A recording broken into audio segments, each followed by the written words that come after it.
Let's talk about cover songs. We're going to dive into the really cool world of how some of the biggest hits you've ever heard are actually songs that got a second chance to shine. All right, let me start by asking you a question that might actually surprise you.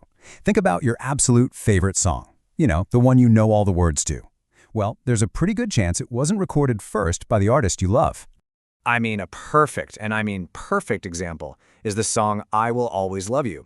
For millions of people, that's Whitney Houston's song, right? But it was actually written and released years earlier by the country music legend Dolly Parton. So that brings us right to it. What exactly is a cover song? What does that term even mean? Honestly, it's super simple. A cover version is just a new performance or recording of a song that was already written and put out there by another musician. That's it.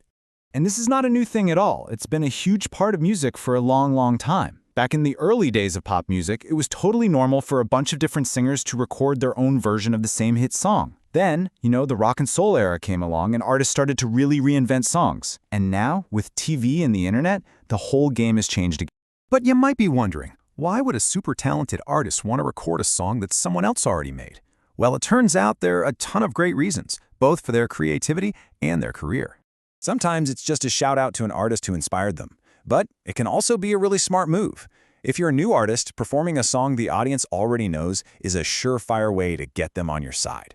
Or, hey, sometimes you just need another song to play at a concert. But here's where the real art comes in. The best covers don't just copy the original, they totally reinterpret it. Imagine taking a fast, loud rock song and turning it into a slow, quiet piano ballad. Suddenly, you might hear the lyrics in a completely new way and discover a whole different meaning. Okay, but you can't just wake up and decide to record your own version of your favorite song and start selling it. Nope. There's a business side to this, and it's all about making sure the person who wrote the song in the first place gets the credit and the cash they deserve. The first thing you absolutely need is something called a mechanical license. It sounds technical, but it's just the official legal permission slip that says, yes, you are allowed to record and sell your version of this song that I wrote. Once you have that license, you have to pay what are called royalties. Think of it like this. For every copy you sell, or for every time your cover gets streamed online, a tiny little bit of that money goes directly back to the original songwriter. And trust me, those tiny bits can add up.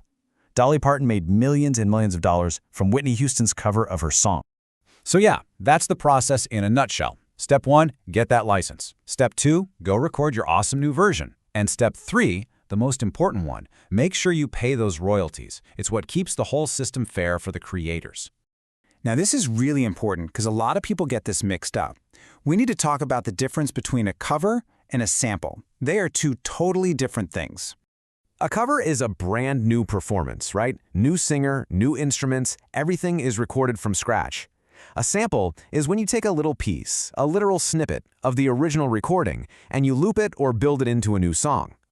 So, if you're listening to a track and you hear a guitar part or a drum beat that sounds like it's from an old record, that's sampling.